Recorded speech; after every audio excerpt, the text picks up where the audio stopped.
మన ప్రభువును రక్షకుడైన యేసుక్రీస్తు నామంలో మీకు శుభములు వందనములు తెలియజేస్తున్నాను. అనుదిన ధ్యానమునకు స్వాగతం. సామెతల గ్రంథం 25వ అధ్యాయం ఈ దిన మన ధ్యానాంశం. మొదటగా 6 నుండి 8 వచనాలు మనం గమనిస్తే, do not exalt yourself, డంబముగా ప్రవర్తించకూడదని. మొదటగా మనుషులు ఎదుట తను తాను హెచ్చించుకొని పిదప తగ్గించబడి అవమానించబడ్డం కంటే, మనుషులందరి ఎదుట మొదట తగ్గింపు స్వభావాన్ని కలిగి ఉండి మనుషుల ద్వారా హెచ్చించబడడం అనేది మంచిదని. లూకా సువార్త 14వ అధ్యాయంలో కూడా యేసుక్రీస్తు ప్రభు ఇదే అంశాలని ప్రస్తావిస్తూ వచ్చాడు. తనను ఒక భోజనపు విందుకు, పెళ్లి విందుకు పిలిచినప్పుడు ఆ పెళ్లి విందుకు వచ్చినటువంటి వారు అనేకులు మొదట అగ్రపీఠములు తమ కొరకు వారు ఏర్పాటు చేయడం చూసినటువంటి ప్రభు ఇలా మాట్లాడుతూ వచ్చాడు.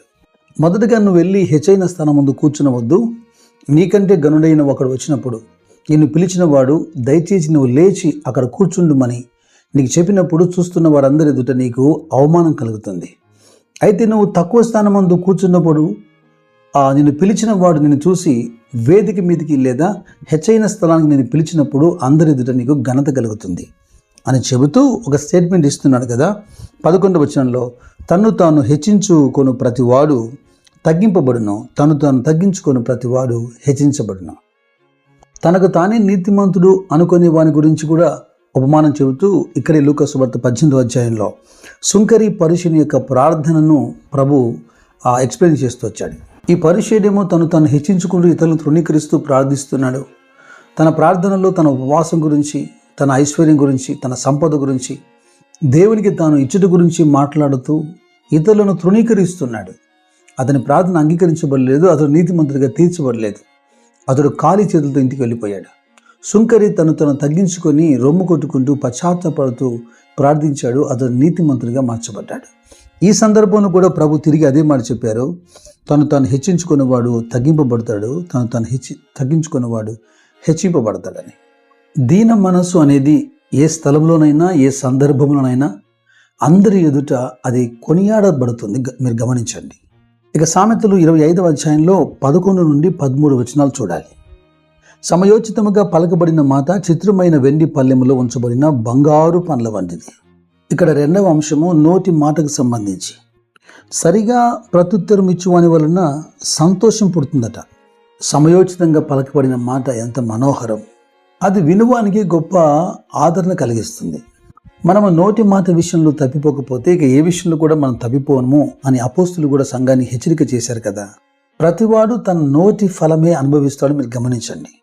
అపోస్తలుడైన పౌలు ఎఫెసీయులతో మాట్లాడుతున్నప్పుడు 4వ అధ్యాయంలో 29వ వచనంలో అంటున్నాడు, వినువారికి మేలు కలుగునట్లు అవసరమును బట్టి క్షేమాభివృద్ధికరమైన అనుకూల వచనమే పలుకుడు కానీ దుర్భాష ఏదైనాను మీ నోట రానియకుడి. మాట్లాడేటువంటి మనసు లేదు, లేదా మాట్లాడేటువంటి అభిప్రాయం లేదు మీకు, మౌనంగా ఉండడం మంచిది. ఏలైనగా ఒకడు తన నోటి మాట ద్వారానే వాడు జ్ఞాని అని ఎంచబడతాడు, వాడు మూర్ఖుడని కూడా పిలువబడతాడు. అయితే సామెతల గ్రంథం అంటుంది, ఒకడు మూర్ఖుడైనను మౌనంగా ఉన్నప్పుడు వాడు జ్ఞానిగా పిలువబడతాడట. కొందరు ఊరికే మాట్లాడి వదురుబోతుల్లాగా తమ మూర్ఖత్వం అంతటినీ వెల్లడిపరుస్తుంటారు.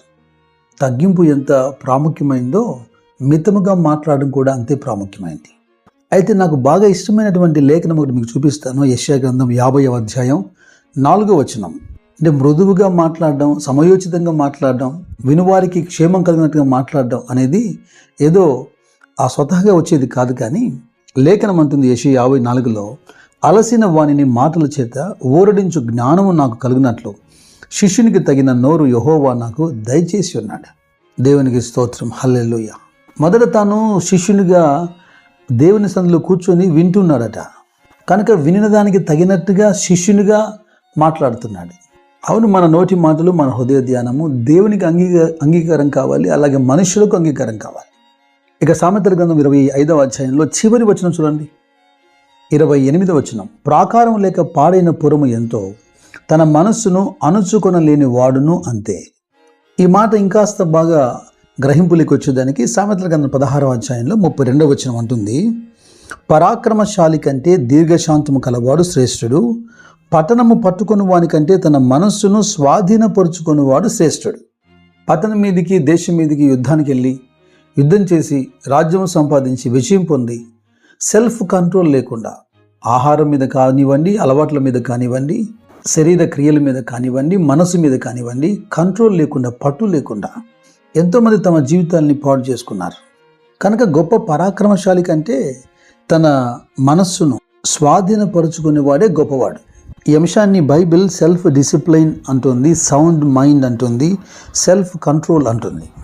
అపోస్తలుడైన పౌలు తిమోతితో మాట్లాడుతున్నప్పుడు 2వ పత్రిక 1వ అధ్యాయం 7వ వచనంలో, దేవుడు మనకు శక్తియు ప్రేమయు ఇంద్రియ నిగ్రహము గల ఆత్మనే ఇచ్చును కానీ పిరికితనము గల ఆత్మను ఇవ్వలేదు. ఇంద్రియ నిగ్రహము గల ఆత్మ అంటే ఫుట్నోట్లో స్వస్థత బుద్ధి గల ఆత్మ అని రాశారు. దీన్ని ఇంగ్లీష్ తర్జుమాల్లో సెల్ఫ్ డిసిప్లైన్, సెల్ఫ్ కంట్రోల్ అని రాశారు. మన లోపల ఒక విభిన్నమైనటువంటి స్వభావాలు ఉన్నాయని, శరీరం యొక్క నడిపింపు, ఆత్మ యొక్క ప్రేరణ, గలతీ పత్రికలో 5వ అధ్యాయంలో 18వ వచనంలో పౌలు స్పష్టంగా మాట్లాడుతున్నాడు. శరీరము ఆత్మకు ఒకదానికొకటి విరోధంగా, వ్యతిరేకంగా పోరాడుతున్నాయి, అపేక్షిస్తున్నాయి. అందుకే కదా రోమీలతో మాట్లాడుతున్నప్పుడు 8వ అధ్యాయం 13వ వచనం ఏం రాశాడు? ఆత్మ ద్వారా శరీర క్రియలను చంపిన ఎడల మనం బ్రతుకుతామని రాస్తున్నాడు. 2 వ్యక్తులు ఉన్నారు, అందులో ఒకడు బలహీనంగా, ఒకడు బలంగా ఉన్నాడు. అందులో మర్మం ఏముంది? వాడు సరైనటువంటి పౌష్టిక ఆహారం తీసుకోవట్లేదు కనుక వాడు బలహీనంగా ఉన్నాడు. బలవంతుని చేతిలో వాడు ఓడిపోతాడు. నిత్యము ప్రార్థిస్తూ, వాక్య ధ్యానం చేస్తూ, పరిశుద్ధులతో సహవాసం కలిగి ఉండడం ద్వారా నువ్వు ఆత్మలో బలంగా ఉంటావు. శరీర క్రియలు నువ్వు అధిగమించగలుగుతావు. ఆ పోరాటంలో నువ్వు విజయం పొందగలుగుతావు. ఎక్కడైతే నీ వాక్య పఠనమో, నీ ప్రార్థన పేలవగా సాగుతుందో అక్కడ శరీరం బలంగా ఉంటుంది, ఆత్మను లోపరుచుకుంటుంది. అనగా అధిగమించి శరీర క్రియల్ని కొనసాగిస్తుంది. అది నీకు తీవ్రమైన నష్టాన్ని కలుగజేస్తుంది. ఓ చక్కటి విలువైన, ఆరోగ్యకరమైన, సాక్ష్యం కలిగినటువంటి జీవితానికి ఇంతకు మించిన ఉపదేశం మరేం కావాలి? దేవుని ఎదుటను, మనుషుల ఎదుటను దీన మనస్సును కలిగి ఉండండి. సమయోచితంగా, మృదువుగా, క్షేమాభివృద్ధి కొరకు మాట్లాడండి.